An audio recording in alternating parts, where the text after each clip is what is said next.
Hello friends, welcome to EPG Pathshala. I am Dr. Manish Shrestha, working as Assistant Professor at Haryana School of Business, GJ University of Science and Technology, Hisar. Today, we are going to discuss about the topic Behavioral Dimension of Compensation Management. Before starting the discussion, let's have a look at the contents. The discussion will start with introduction, followed by impact of compensation on employee, consequences of dissatisfaction with compensation, motivational issues in compensation, role of motivation in employee compensation. At the end, we will have the summary. By the end of this module, students will be able to understand the concept of behavior, explain the impact of compensation on employee behavior, explain the consequences of dissatisfaction of employees, and understand the concept of motivation. Effective management of compensation is one of the greatest concerns with any organization. This helps the organization to have a competitive advantage in the market. As has been discussed in previous sections, the compensation is influenced by a gamut of factors that may be internal as well as external to the organization. The internal factors may be controllable to some extent, but external ones are hardly manageable. Also, the impact of compensation on employees depends on the behavior or psychology of the employee. The behavior aspects related to compensation are those that are related to motivation, organizational justice, and job satisfaction. The compensation of an employee has two types of impacts on his behaviors or psychology. The first one is employee turnover. It is measure of the time span an employee stays with an organization and how often the employer has to replace them. Whenever an employee leaves the organization, it is called turnover or separation. Organizations wish to look at industry averages to maintain a reasonable level of employee turnover. A 0% turnover is also a cause of disappointment, just as high turnover is disheartening. A high turnover means difficulties related to filling the position, trainings involved, and other specific costs like that of recruiter fees or advertisements, etc. On the other hand, zero turnover means no inflow of new talent and stagnation within the organization. The cost of these turnovers are also varied and not always very direct. In some cases, the cost of turnovers are realized and felt for years after the employee has left. Theoretically, the ability of an employee to actually leave a job depends on the circumstances whether he or she can leave the job. For example, female employee plans to leave a job, but in the meantime she happens to be on the family way. So, she postpones her plans to quit so that she can avail all maternity benefits. Therefore, though she intends to quit, her circumstances disallow her to do so. The second type of impact is employee satisfaction. It means feelings of the employee towards his job, his likes and dislikes related to his job and organization, and his motivation level. This satisfaction is majorly governed by the composition or the reward he receives for work done. In other words, employee satisfaction is another form of job satisfaction. Traditionally, prior to Herzberg's view, job satisfaction was seen as unidirectional concept, that is, high job dissatisfaction to high job satisfaction. The explanation to this view was that the employee is satisfied due to a particular job condition, removal of it cause dissatisfaction. Similarly, if an employee is dissatisfied with a particular job condition, the removal of it would cause job satisfaction. Herzberg, however, had a different view. He alleged that job satisfaction is two-directional and not unidirectional. In his views, high or low job satisfaction is determined by the motivators or satisfiers. The personal recognition is actually a very strong motivator. If an individual successfully performs a task which he considered difficult, he is highly satisfied and hence motivated. To add on to this pleasure is a genuine word of appreciation from the right person at the right time that can prove to be a great reward. Thus, job satisfaction depends upon intrinsic rewards that comes by achieving a task, extrinsic reward like pay hike, appreciation from the boss and peers promotion, recognition as per the job level, empowerment and participation. Compensation plays an important role as an extrinsic motivator to an employee. Employees happy with the compensation that they receive always prove to be high contributors towards organizational goals. The retention rate of such employees is also very high. Therefore, compensation is a very significant aspect that affects employees' satisfaction and their retention within the organization. Although compensation is the very essence of any job, but it is also a major reason for employees' satisfaction. Compensation dissatisfaction can lead to a large number of individual as well as organizational problems such as grievances. Inadequate compensation is a significant cause of employee grievances. Aggrieved employees do not focus on their work, due to which their own performance as well as output deteriorates. Moreover, gender bias in compensation or inappropriate consideration to labor laws and Minimum Wages Act may lead the organization into legal complexities. Vandalism. Employees dissatisfied with their compensation indulge in unethical practices like stealing organization's property, using official resources for personal gains, damaging official equipment, and exhibiting uncooperative behavior. Poor health. Inadequate compensation develops unhappy employees that develop high mental stress, which leads to an unhealthy mind and body. This leads to increased costs of health care or insurance or sometimes even accidents. High turnover. In some cases, employees are paid less than what their position deserves. Owing to their skills, competencies, performance and position, such employees become dissatisfied with their compensation and start looking for greener pastures. This leads to high turnover, which affects the functioning and productivity of the organization.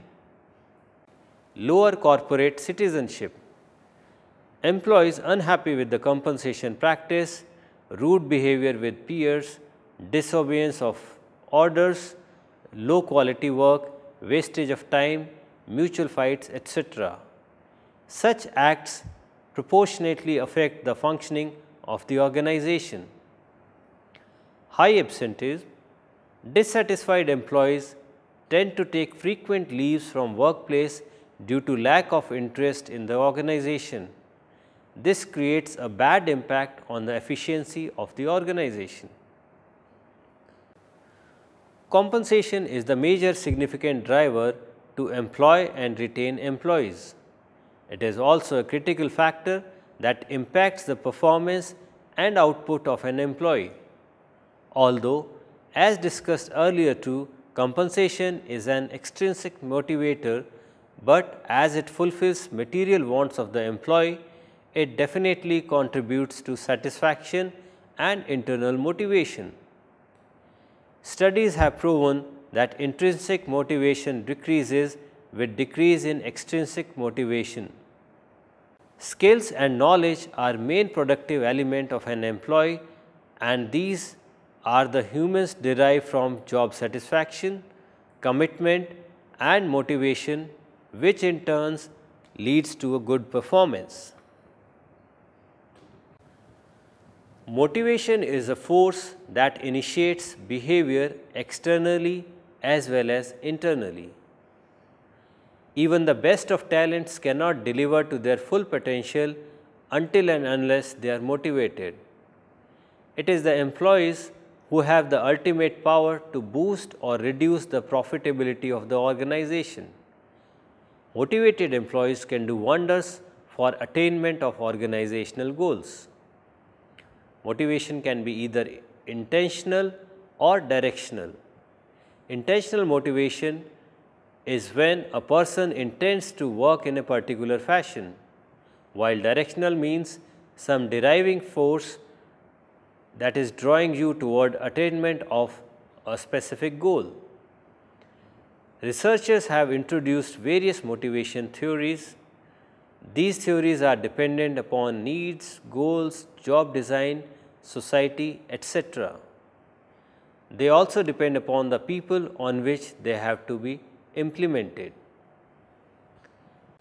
This is the chart depicting the various motivational theories.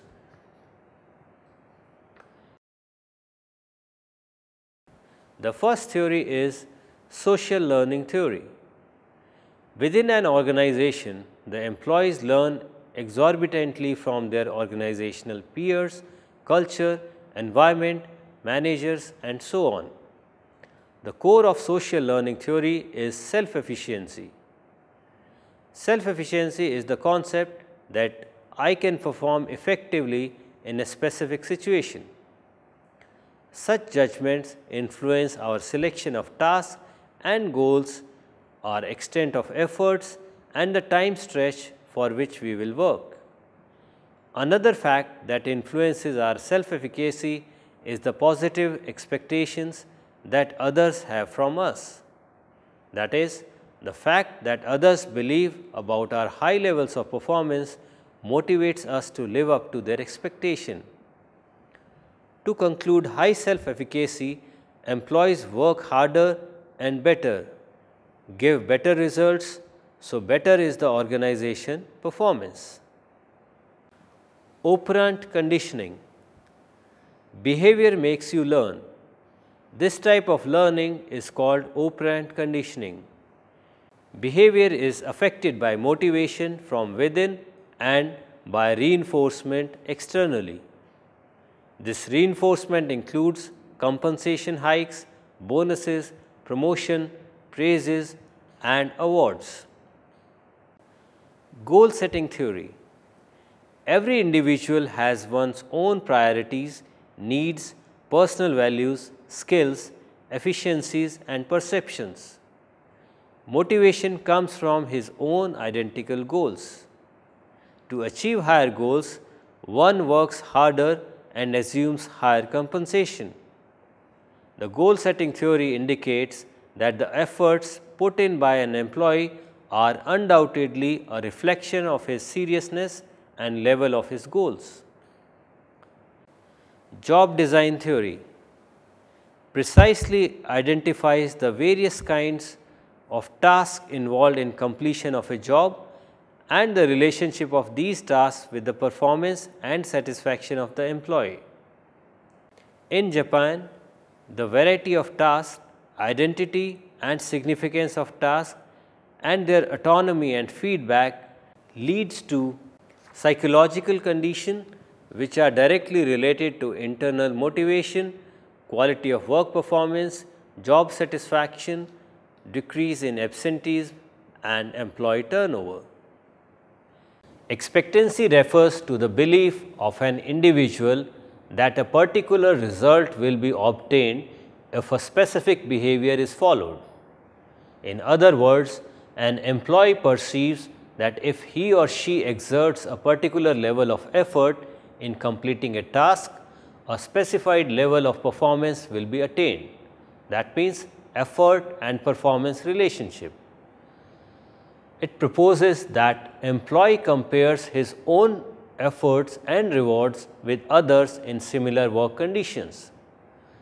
This theory strongly recommends that individuals who work for rewards are motivated by an urge to be treated equally at work.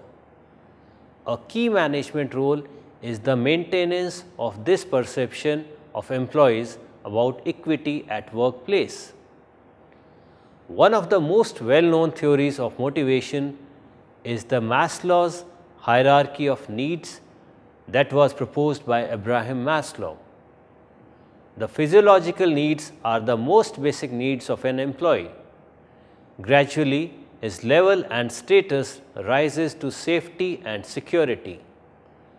Once he is safe, he starts conceptualizing society, love, friendship, interaction, associations and affiliation. Then develops esteem for oneself as well as for other persons around. Finally, the state of self-actualization is acclaimed. This theory assumes that lower needs have to be satisfied first before going to the higher ones. Adler-ERG theory. This theory reiterates the Maslow's need hierarchy, but it proposes relatedness and growth. Existence means needs related to food, air, water, pay, etc., which are necessary for existence of self and family. Relatedness means needs associated to meaningful interpersonal relationships. Growth refers to needs satisfied by an employee contributing towards the organization according to his knowledge and skills. To summarize, when one level of need is satisfied, one automatically starts progressing towards the satisfaction of next level of needs. Another aspect of this theory is that apart from satisfaction, progression rule, there is also a frustration regression process. If an employee is not able to satisfy or fulfill his needs, his frustration forces him to redirect his efforts towards exploring other ways to satisfy the lower order needs. So, compensation has to be motivating enough so as to retain the employee. McGregor's theory X and theory Y. People are inherently bad. This is McGregor's theory X. This pessimistic view assumes that generally people do not want to work on their own. They have to be forced, supervised and threatened. He believed that employees have no goals. They want to avoid responsibility and their major ambition is security. Theory X thus symbolizes the carrot and stick philosophy that rewards are to be combined with punishment to keep the employees motivated. On the contrary, theory Y believes that people are inherently good. This optimistic aspect of human behavior reflects that people naturally work just like they play or take rest. Employees' attitude towards work is dependent on their earlier job experience and the organization's existing work environment. If they can correlate their personal goal with organizational goals, they will automatically perform and will not be required to be forced or supervised or punished. As theory Y employees are already motivated, compensation only does the job of satisfying their material wants. Two-factor theory. Herzberg developed two sets of factors, motivators and hygiene factors. Motivators are intrinsic factors which consist of work, responsibility, growth, prospects, achievement and recognition. These factors cause happiness within an employee. All these factors are basically related to work. Hygiene factors, on the other hand, are not directly related to work but to surrounding conditions.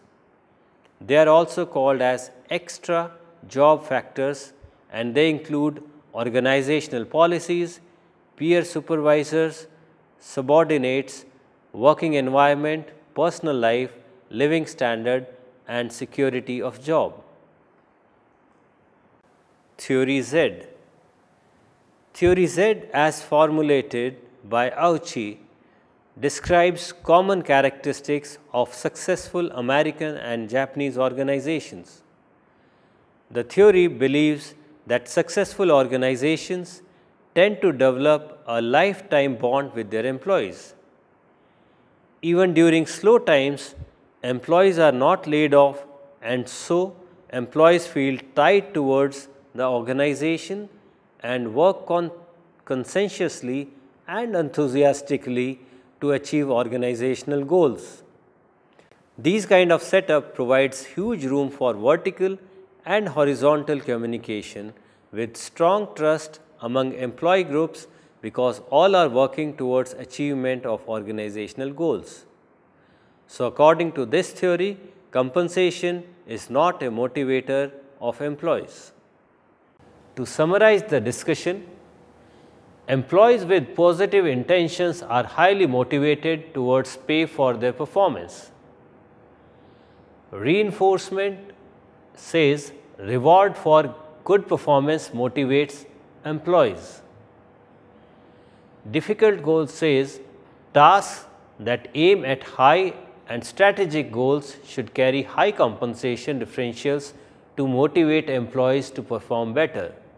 Skill development states organizations have to target multi-skilling in employees so that employees can improve their relative worth and productivity increases. Happy learning!